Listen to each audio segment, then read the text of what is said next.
Je me rends compte, même si j'ai une émission consacrée au manga indé francophone, Celle qui sort à un rythme d'une vidéo par an dans le meilleur des cas.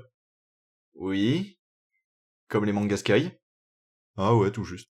Bref, même si j'ai une émission consacrée au sujet, je n'ai jamais abordé dans un manga Sky ou un manga Grande un manga totalement français. Alors que j'aurais dû. Loin de pouvoir suivre tout ce qui sort, je suis quand même souvent intrigué par les mangas faits par des occidentaux, pour voir ce qu'ils peuvent apporter aux médias. Cependant, comme aujourd'hui c'est pas évident pour des auteurs de se faire éditer, et surtout de se faire éditer dans de bonnes conditions, j'essaye de m'intéresser à un maximum d'entre eux, le tout en leur laissant le bénéfice du doute, même si on les doit à des vidéastes ou à des rappeurs. Et aussi de concentrer mon attention sur des mangas qui n'arrivent pas à s'élargir à un vaste public, mais dont les quelques lecteurs sont prêts à tout pour les mettre en avant. C'est d'ailleurs grâce à un forcing de nombreux fans que j'ai pu découvrir Tali, fille de la lune. Donc Tali, fille de la lune est un manga d'actuellement 2 tomes écrit et dessiné par Surya. Il a débuté en 2018 aux éditions Ankama pour un objectif final de 5 tomes. Mais on reviendra sur ces 2 derniers points un peu plus tard, parlons d'abord du manga. Dans un monde médiéval vivaient autrefois les invocatrices, des femmes qui avaient le pouvoir d'invoquer de puissantes créatures en faisant couler leur sang. Appréciées d'une partie de la population, celles-ci furent pourchassées par les nobles de l'époque qui craignaient leur pouvoir. Cependant, l'une d'entre elles cacha sa fille, Tali, dans le château de Lord Borin qui était contre ce massacre. Des années plus tard, Tali est adolescente et commence à avoir ses premiers saignements menstruels, ce qui la fera invoquer des créatures sans le vouloir. Repérée ainsi, celle-ci va devoir s'enfuir du château qu'elle n'a jamais quitté aux côtés d'Alan, son garde du corps, le tout pour trouver un nouvel endroit où vivre. Lors de leur voyage, ils vont rencontrer Pavel et son petit-fils Lelo qui comptent profiter de la situation, avec qui ils devront affronter plusieurs types d'ennemis. Donc Tali, c'est une histoire d'heroic fantasy, tout ce qu'il y a de plus classique dans sa forme. Un petit groupe où chacun des personnages a une personnalité assez marquée et des aptitudes qui lui sont propres qui se retrouvent à entreprendre un voyage tous ensemble. Et c'est quelque chose de totalement voulu, Surya est un grand fan de JRPG. Il voulait donc avec Tali faire sa propre histoire du genre en s'inspirant de ce qu'il aime. Et ça marche plutôt bien. Tali, c'est un manga qui est très efficace. La première des choses très appréciables dans Tali, c'est qu'il ne s'enferme pas dans un traitement totalement japonais de l'histoire. Cela, on va le voir par son ambiance et son esthétique générale. Tali n'est très clairement pas un manga dark fantasy, pourtant en vue de son histoire et des backgrounds de certains personnages, celui-ci va très vite montrer l'aspect sombre de son univers.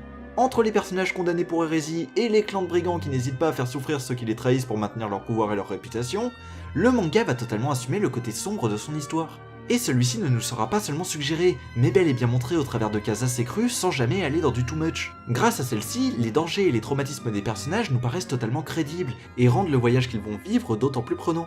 Ensuite, par ses personnages, à commencer par son personnage principal, Tali. Tali, c'est une jeune fille qui vient tout juste de rentrer dans l'adolescence, sachant se montrer noble tout en ayant ses côtés puérils, fière comme impulsive, et son côté jeune adulte va être retransmis au travers de ses pouvoirs. Ceci s'étant révélé suite à ses premières menstruations, elle va être obligée de sortir du cocon de son enfance, va devoir vivre par elle-même et, on le voit venir, devenir une adulte accomplie maîtrisant ses pouvoirs et connaissant ses origines. En ça, le parcours de Tali est le parcours naturel de la vie d'une jeune femme qui sera montrée comme étant... naturel, sans porter de jugement sur ses différentes étapes. Tiens, par exemple, quand ses saignements menstruels sont mentionnés, c'est uniquement pour ce qu'ils sont. Un passage est quelque chose de normal à vivre au quotidien pour une femme. Mais on peut aussi le voir dans le rôle qu'elle va jouer au sein de sa propre histoire. Bien qu'étant l'héroïne, elle n'est pas le cliché de la femme forte qui sait se sauver de toutes les situations.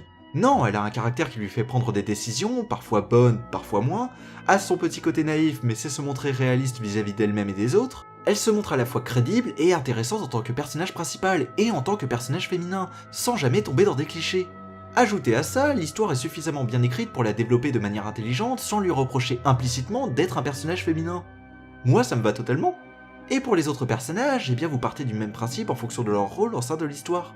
Une fois que vous avez tout ça, vous n'avez plus qu'à imaginer des interactions qui fonctionnent au vu de leur caractère, et vous obtenez un bon groupe de héros.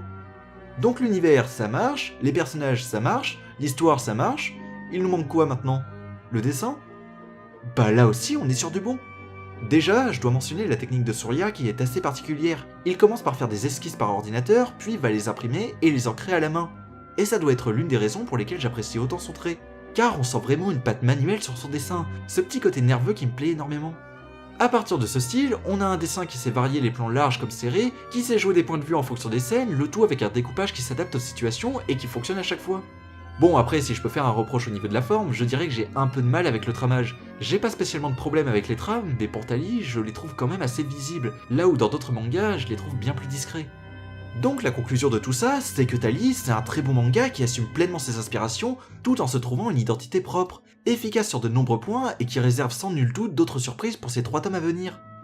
Si le manga va jusqu'à ses 5 tomes. Merci d'avoir rementionné cela, parce que maintenant, on va parler des choses qui fâchent.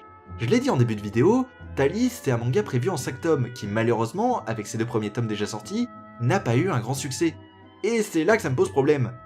En effet, suite aux ventes assez faibles du titre, le manga est parti pour se raccourcir à 3 tomes dû à une demande de son éditeur Ankama.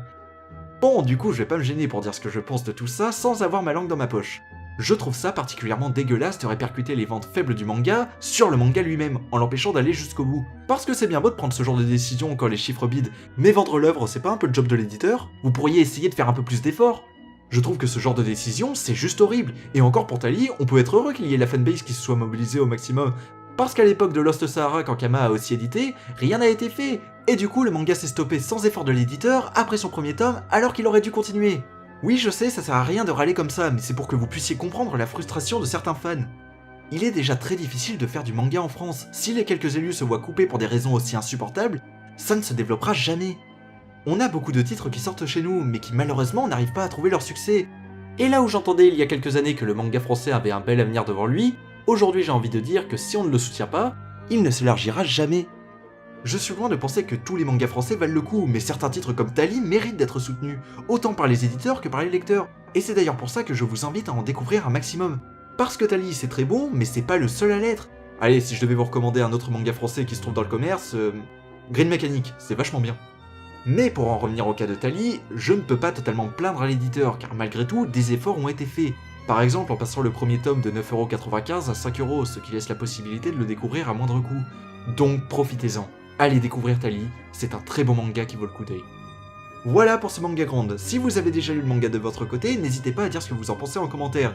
Et s'il vous intéresse vraiment, je vous invite à suivre Surya sur ses différents réseaux sociaux. Il fait souvent des lives où il dessine la suite de son manga, et ça vaut clairement le coup d'aller jeter un coup d'œil. De mon côté, je vais vous répéter le blabla habituel. Tu peux partager, mettre un j'aime ou éventuellement passer sur mon Utip. Tu peux aussi me suivre sur mes différents réseaux sociaux. Et comme à chaque fois je vous dis, allez, c'était Haru, salut!